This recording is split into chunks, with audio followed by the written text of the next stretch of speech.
si todo sueño se frustró.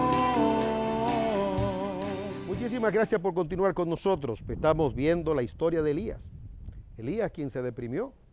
Estamos viendo que Dios atiende la parte física y que Dios jamás es enemigo de la verdadera ciencia. La verdadera ciencia es de Dios. En los últimos tiempos la ciencia habría de aumentarse.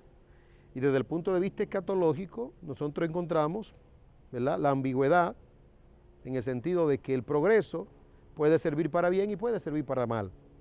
Todo lo que sea bueno para el hombre, desde el punto de vista de Dios, es aplaudido y es aceptado. Entonces el cuerpo del hombre es frágil, el cuerpo del hombre es vulnerable. Y toda persona debe saberlo, porque toda persona en este mundo ha de cursar por la depresión. Y si ignora esto, y es la tendencia a ignorarlo, entonces no se va a saber el individuo manejar de manera apropiada y de manera correcta. Alguien dirá, pues esto es elemental, precisamente. Son las cosas elementales las que se pasan por alto.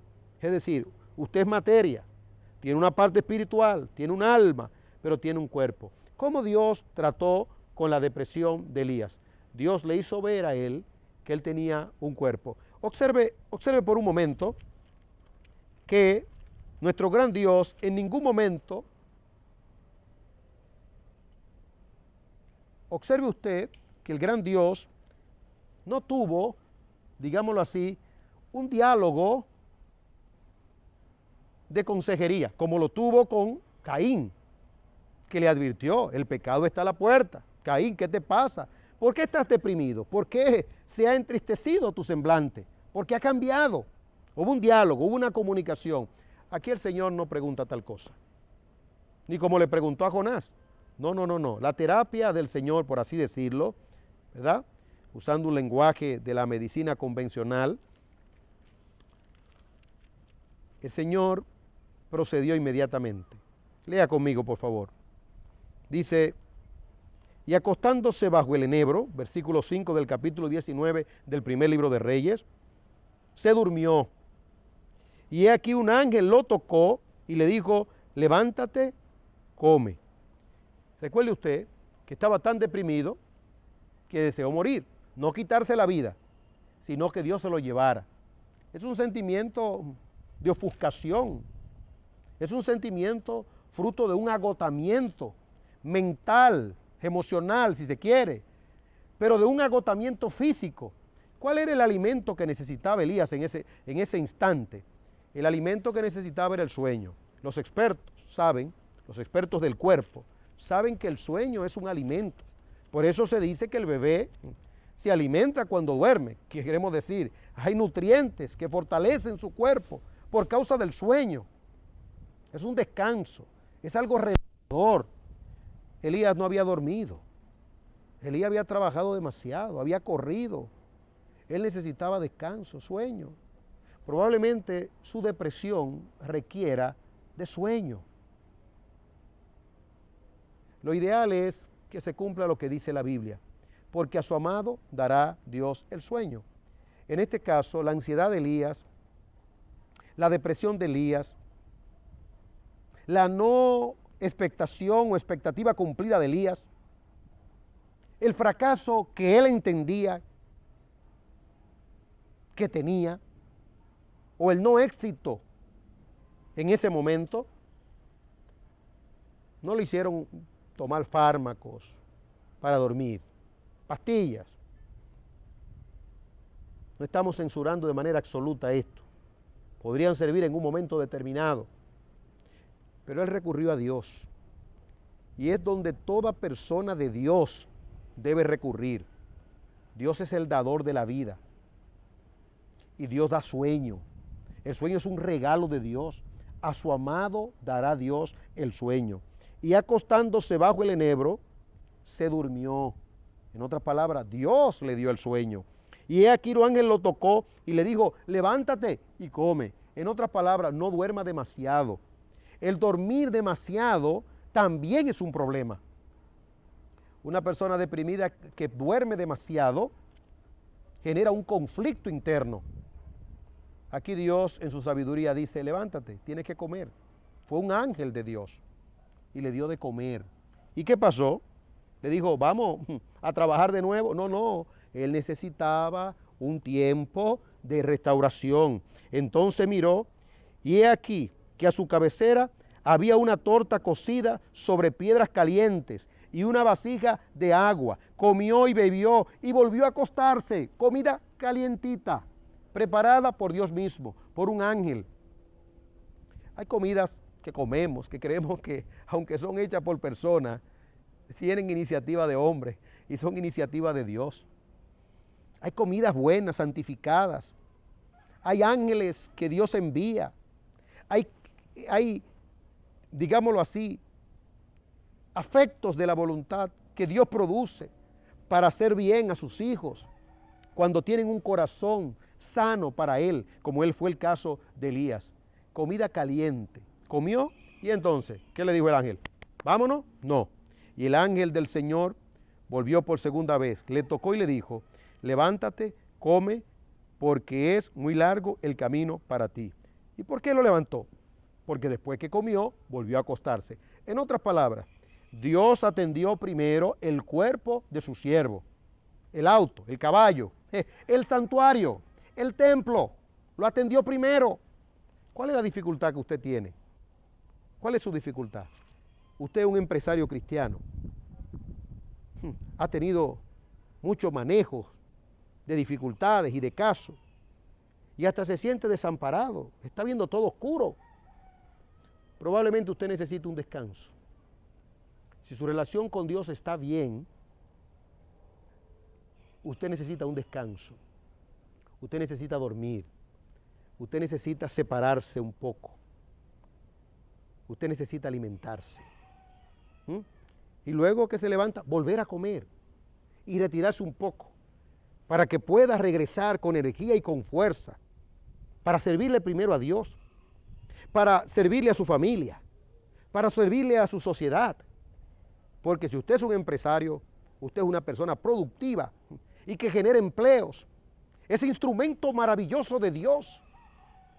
Pero también puedo decir del obrero, del empleado, usted necesita un descanso. Hay lugares, empresas que inteligentemente le permiten al obrero o al empleado adelantar vacaciones y tomar días. Si así usted se siente, hágalo. Su vida vale más. En ese sentido, atienda primero su cuerpo para que pueda prolongar su existencia. ¿Ve usted? La palabra de Dios atiende el cuerpo. Pero en el cuerpo no se debe de olvidar la parte de las neuronas, la parte del cerebro, que es algo tan complicado, que es algo tan complejo. Permítame decir algo finalmente. En lo que tiene que ver con esa parte tan delicada, ahora se descubre que hay mutaciones por la conducta. ¿Qué es esto? Bueno, antes se entendía que las conductas eran resultado de situaciones orgánicas en el cerebro, pero ahora se descubre, y los descubrimientos también hechos en el pasado, no solamente ahora, sino en siglos atrás, cuando se examinaban cadáveres incluso de hombres que delinquían, crueles y malvados, y veían que había mutaciones en el cerebro diferentes. ¿Nacieron así? ¿O fue que mutaron su cerebro por sus hábitos? Ese es el punto. El cerebro del homosexual se muta. ¿Por qué? Porque la homosexualidad es una perversión. Y lo lógico es que se deprima. Es difícil, por no decir imposible, que un homosexual no se drogue, que no esté acompañada la homosexualidad con drogas narcóticas. No estoy diciendo que todos lo hagan, estoy diciendo que es difícil, porque es contra natura. El alcohol, los vicios, por eso los crímenes pasionales en esa esfera son horrendos, son terribles.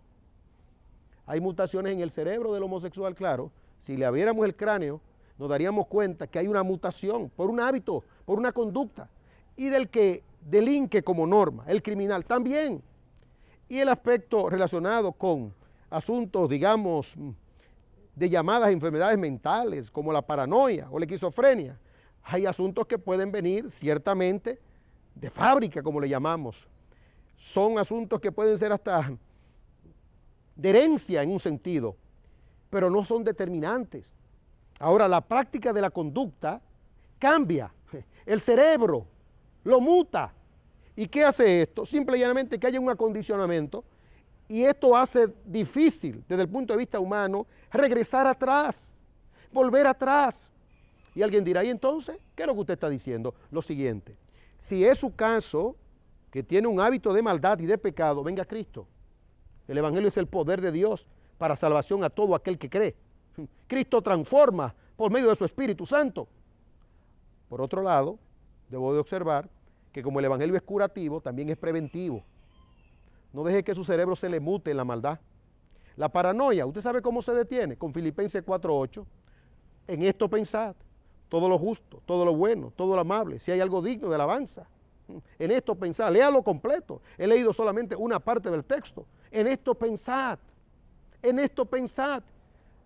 Celos amargos, celos infundados. ¿Lo están persiguiendo? ¿Usted cree que están hablando mal de usted? Porque a lo mejor, bueno, se dejó añadir unas libritas más. Y usted, muchacha, que tiene un complejo con la nariz o con alguna parte de su cuerpo y cree que todo el mundo se está fijando en su nariz. O usted, mujer, que se está fijando en su vientre, en su barriga. Y usted cree que ya todo el mundo está centrado. Eso es orgullo. Finalmente es orgullo. Y no hay una cosa más terrible que la soberbia. Y la soberbia va a generar la paranoia. Usted va a comenzar con un pensamiento infundado. Un pensamiento infundado es un pensamiento inventado. Y luego usted va a decir que está escuchando voces, que el de allí habló mal de usted, que el de allí. Y cuando viene a ver, usted hasta dice que la oyó. ¿Por qué? Porque su cerebro se fue conformando a esa realidad inventada por no curar su mal de forma rápido o rápidamente, su mal de forma expedita, con la verdad de Dios, con la palabra de Dios. Llene su cabeza de Dios. Bueno, atienda su parte física porque Dios cuida de usted. Finalmente, si Dios cuida de las aves, ¿no cuidará también de usted? Si Él alimenta la parte física de las aves, porque las aves no tienen parte espiritual, no tienen alma. Son seres creados para nosotros, para nuestro deleite. Y si Dios cuida de las aves, ¿no cuidará de usted, que está hecho a su imagen y semejanza? Pero déjese cuidar, déjese cuidar. Usted es templo del Espíritu Santo. Trabaje con su cuerpo y Dios también trabajará con su cuerpo. Edifique su cuerpo y Dios edificará su cuerpo. Y su alma también será edificada en el momento oportuno. En el próximo programa estaremos hablando entonces del cuidado de Dios en lo que tiene que ver con la parte espiritual. Que la paz de Dios sea con usted y con toda su familia. Puede confiar tu corazón.